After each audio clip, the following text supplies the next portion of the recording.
कोई अब आप यहाँ मैदान में आए हो तो आपको पैसे देके थोड़ी बुलाया है। मेरा छोटा भाई है आर्यन मान, तो एनएसयूआई में कोई भी 6 महीने में आके लगातार 2 साल से ऐसा ही देखने को मिल रहा है। वो अपने कार्यकर्ताओं को पूछते नहीं है। किसी भी पैराशूट को कभी देवेंद्र यादव फोन कर देता है, तो कभी अजय माखन कर देता है, कभी सचिन पायलट कर देता है। मैं सुनिश्चित करता हूँ दिल्ली विश्वविद्यालय को हर कॉलेज से इतना प्यार मिल रहा है कि हम 4-0 करने वाले हैं। इस बारी का जो एबीवीपी का पैनल आया गया उसे आप किस तरह से देख रहे हैं? देखिए, जो पैनल आया है वो बहुत अच्छा पैनल है। सभी उन कार्यकर्ताओं को चुना गया है जो लंबे समय से संघर्ष कर रहे थे विद्यार्थी परिषद के अंदर, छात्र हितों के लिए जो कार्य कर रहे थे। सभी एक्सपीरियंस कार्यकर्ता कैंडिडेट के रूप में उभर के आए हैं और निश्चिंत ही मैं सुनिश्चित करता हूं दिल्ली विश्वविद्यालय को हर कॉलेज से इतना प्यार मिल रहा है कि हम 4-0 करने वाले हैं 19 तारीख को। अच्छा, एनएसयूआई की तरफ से एक आरोप लगाया जा रहा है कि एबीवीपी की तरफ से निंगडो कमेटी, जिसका एक फिक्स अमाउंट है 25,000 रुपए, उसकी धज्जियां उड़ाई जा रही है। तो बड़ी बड़ी गाड़ियां, आज हम देख रहे हैं बड़े बड़े सेलिब्रिटीज भी मैदान में उतरे हैं, तो उनका खर्चा कहाँ से आ रहा है? देखिए, कोई अब आप यहाँ मैदान में आए हो तो आपको पैसे देके थोड़ी बुलाया है। या कोई भी किसी का भी समर्थक है आ रहा है, अगर वो सेलिब्रिटी बन गया है, सब पैदा तो एक आम इंसान की तरह ही होते हैं।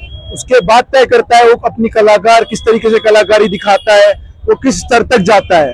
तो जो रिश्ते बचपन में बन जाते हैं या पारिवारिक रिश्ते होते हैं, उनके आधार पे लोग अपने लोगों को समर्थन देने आते हैं, प्यार देने आते हैं। उसमें आरोप लगाना बहुत आसान है, कार्य करना बहुत मुश्किल है। अच्छा, मेरा एक सवाल आपसे, एबीवीपी की तरफ से आरोप लगाया गया है कि एनएसयूआई की फुल फॉर्म ने बताइए नारी सेवाओं यूनियन ऑफ इंडिया।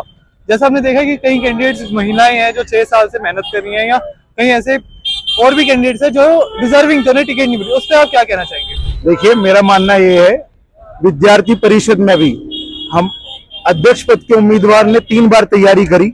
पिछले साल मैं और वो दोनों तैयारी कर रहे थे। मेरा छोटा भाई है आर्यन मान, और हमारे अंदर इतने ज्यादा संस्कार है परिषद के कि हम, अगर मेरी जिम्मेदारी बनती है कि मैं उसको आगे लेके चलूं, उसको आगे बढ़ाऊं। और निष्पक्ष जिस दिन आर्यन को संगठन ने तय करा, उस दिन से आज का दिन है, मैं आर्यन के साथ ही हूँ। और रही बात एनएसयूआई की, तो एनएसयूआई में कोई भी 6 महीने में आके लगातार 2 साल से ऐसा ही देखने को मिल रहा है। वो अपने कार्यकर्ताओं को पूछते नहीं है। किसी भी पैराशूट को कभी देवेंद्र यादव फोन कर देता है, तो कभी अजय माखन कर देता है, कभी सचिन पायलट कर देता है। तो उनके तो इसी आधार पर टिकट होते हैं कि कौन कितना बड़ा नेता फोन कर देगा, उतनी जल्दी उतनी ऊपर टिकट हो जाएगा। तो ऋषभ चौधरी का क्या संदेश है डीयू के छात्रों को आगामी चुनावों को लेकर? देखिए, आपने पिछले पूरे साल देखा, मैं कैंपस के बीच में रहा। वो इसलिए नहीं रहा कि मैं एक्टिविज्म कर रहा था या मेरी किसी से कोई दुश्मनी थी।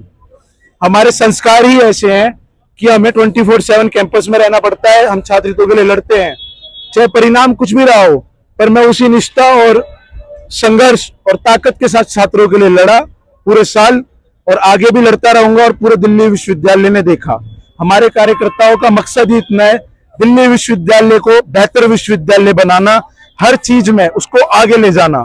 और जितने मैनिफेस्टो में हमने वादे करे थे, यू स्पेशल बस, मेट्रो के स्टेशन पास पे हमारा काम चल रहा है, वामिका वैन हमने चलवाई, हमने ड्यू ओलंपिक्स कराए, ऐसे बहुत से काम है, मिशन साहसी और भी अनेकों जो हमारे मैनिफेस्टो में वादे थे वो हम सबने पूरे करे। वन कोर्स 1 फीस हमने लड़ाई लड़ी।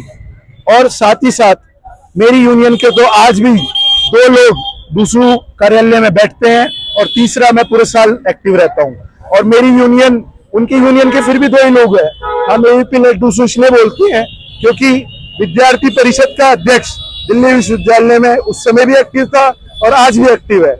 आप कैंपस में घूमो, किसी भी छात्र से पूछो, पूरे साल एक्टिव रह के काम करा है।